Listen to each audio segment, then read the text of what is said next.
Hi Pisces! This is Pisces Hub. Welcome to my channel. So for today's video, gagawa tayo ng reading for Pisces para sa araw na ito. Okay? So alamin natin kung ano mga posibleng mangyari, mga gabay mensahe ng ating tarot cards for Pisces sa araw na ito. Okay? So shuffle muna natin to. And reminder lang po na ito ay general reading po. So, pwede pong mag-resonate sa'yo, pwede pong hindi, Pisces. And this is a timeless reading. So, kahit anong araw, buwan, taon, basta tugma sa'yo, take mo lang, okay?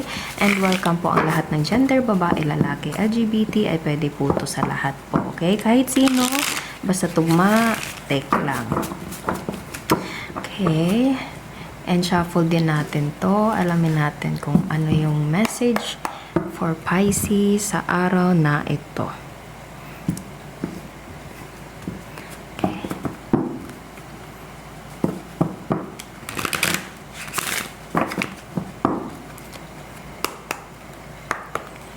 Ano po yung message niyo po for Pisces sa araw na ito?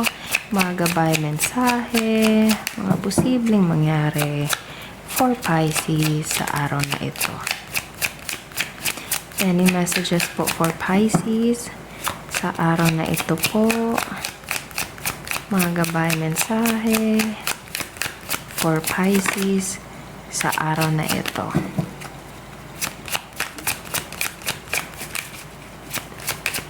May message po ba kayo for Pisces sa araw na ito? Okay, but walang masyadong ano. May message po ba for Pisces sa araw na ito?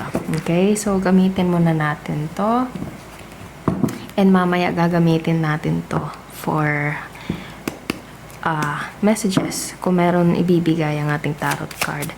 Any messages po for Pisces sa araw na ito? Yun. So there's a 9 of Cups. Full of emotion. Proud. Pride. Okay, ano po ito? There's a Knight of Pentacles. Oh, okay. Wait. Merong nag-flip Pisces. Look, oh. Meron itong connection, something na finances, pera, padala, or bigay. Pwede Pisces. Okay, so pwedeng ito ay galing sa taong pwedeng this person have a lot of emotions towards you, or pwedeng ikaw yung ganito, Pisces. Okay, or sobrang saya lang ng taong to, kaya meron siyang ibibigay, or parang there is something na parang ibibigay niya for you, Pisces. Hindi man to ganun kalakihan, pero darating. Okay, merong nag-flip dito, 8 of Swords. Mag-aayos. Naririnig ko yung word na mag-aayos. Okay. So, this person, pwedeng ito ay galing sa malayong lugar, Pisces, okay?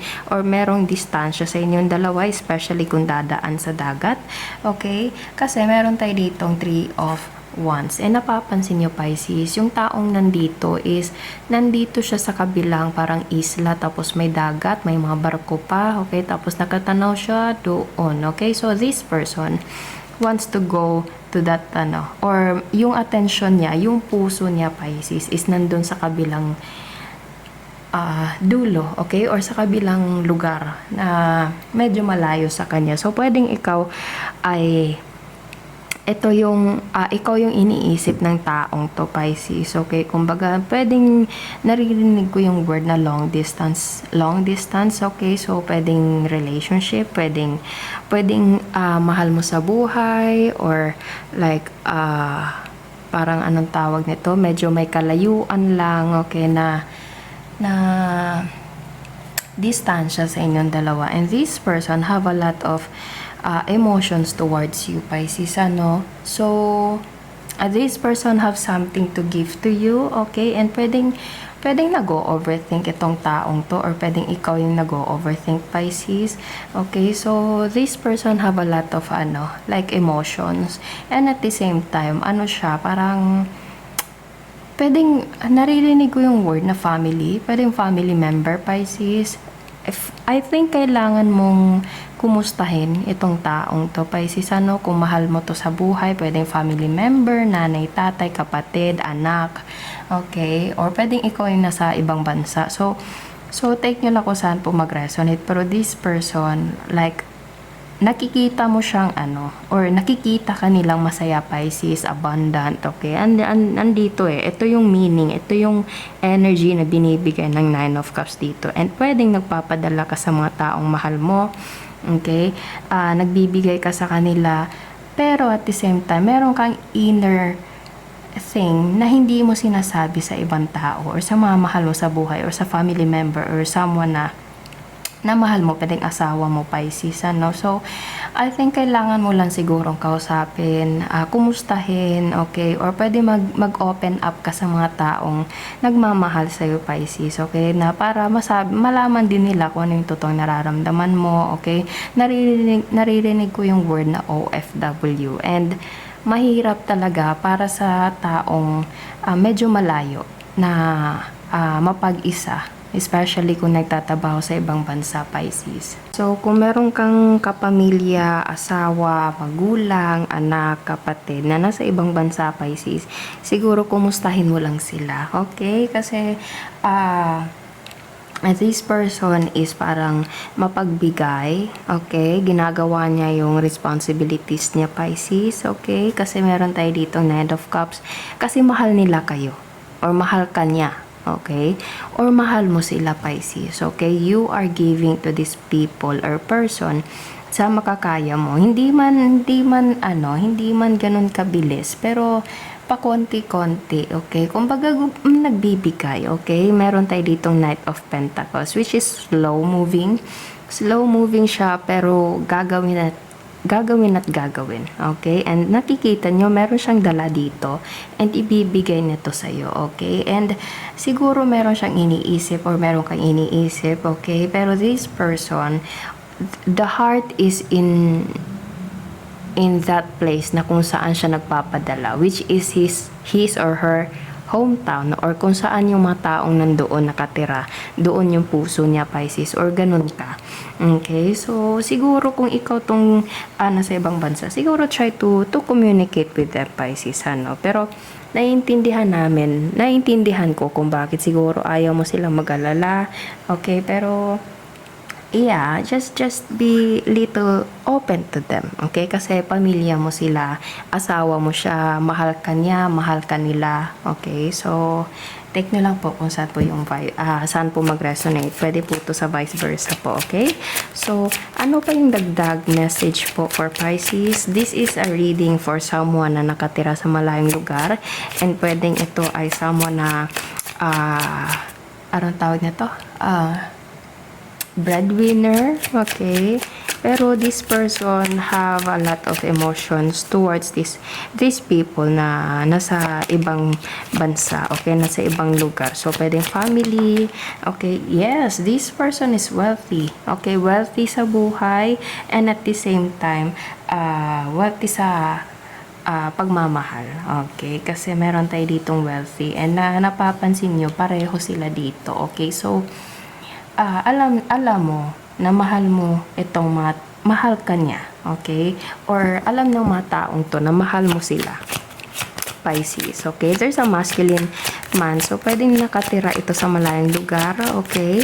Itong taong mahal mo, Pisces. Pero this person have a lot of emotions towards you, okay? Take nyo lang kung saan po mag-resonate. And again, gift, okay? Meron kang matatanggap coming from this person, Pisces, okay? Or pwede meron kang ibibigay sa mga taong mahal mo. Kasi nakikita nyo, ayan, no? Knight of Pentacles, which is meron siyang hawak na coin, okay? Dinideliver, tapos ayan, binibigay na. And ito yung ibibigay niya sa'yo, Pisces. Gift. Nakikita nyo kung gaano tugma yung ano natin dito, yung mga cards, Pisces, okay? And this is from wealthy man, okay? This is someone na punong-puno ng pagmamahal sa'yo, Pisces. Or ikaw yung punong-punong pagmamahal sa taong to, or sa mga taong malapit sa buhay mo, Pisces, okay? So, ano pa? Any messages po for Pisces sa araw na ito? Mga gabay mensahe. mga posibleng mangyari for Pisces sa araw na ito. Ano pa? May message pa po ba for Pisces sa araw na ito? Ayun. Lovers, pwedeng karelasyon mo to Pisces, asawa, boyfriend, girlfriend na nasa malayong lugar, or pwedeng mahal mo sa buhay. Pwedeng itong lovers na ito is hindi lang naman about sa someone na karelasyon mo. Pwede din itong mahal mo sa buhay Pisces, okay? Pero ang specific na card na ito is about love, okay? So, pwedeng karelasyon mo. Pwedeng asawa mo, boyfriend, girlfriend, okay? And this person, you will expect something coming from this person. Or you, pwedeng ikaw din yung magpapadala towards this person, Pisces. Pwede pong ganun, okay? Basta meron tayo ditong wealthy man, meron siyang ibibigay na gift, and there's a lover. Mahal ka ng taong to, Pisces. Sobra kang mahal ng taong to. Or mahal mo tong taong to, Pisces. Okay, so, any messages po? One card pa po for Pisces. Kung mayroon pa, yun. And this person is so concerned.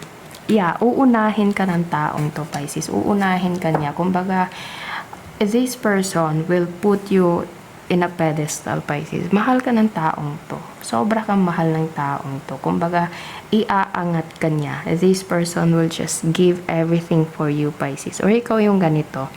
Okay? So, mahal ka ng taong to. Mahal mo ang mga taong to, Pisces. Pero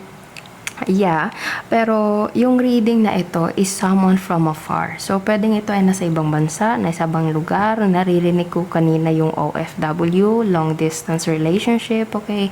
Pero this person and you have a lot of emotions to each other, Pisces. Especially meron tayo ditong the lovers and 9 of cups.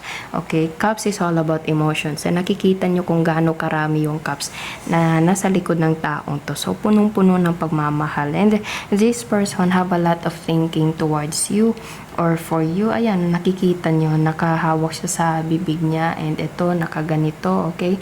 And yung isip at puso niya, Pisces, nasa sayo. Okay? Ganun ka kamahal ng taong to. Okay? Or pwedeng ikaw, Pisces, ganun mo kamahal itong mga taong to. And ibibigay mo sa kanila kung ano yung gusto nila. And sometimes, siguro na naano mo yung sarili mo na parang tinitipid mo yung sarili mo, Pisces, para mapagbigyan lang yung mga taong mga mahal mo sa buhay. Okay? So, maybe try a little bit more open to them, okay? Kasi pamilya mo sila, asawa mo siya, anak mo sila, anak ka nila, okay? Kahit sino ka man, mahal ka nila, Pisces, okay? So, just try be open so that, alam din nila kung ano yung nararamdaman mo. Or, you may ask, kumusta itong taong to, kumustahin mo sila kasi this person will give everything for you or you will give everything for these people, Pisces, okay? So, ang reading na ito is punong-puno ng pagmamahal, punong-puno ng care. Okay? Ang ganda lang. Okay? So, pwedeng you're dealing with, actually, andito lahat ng signs, okay? Fire sign, Aries, Leo, Sagittarius, air sign, Gemini, Libra, Aquarius, earth sign, Taurus, Virgo, Capricorn, and water sign, Pisces, Cancer, Scorpio. Okay?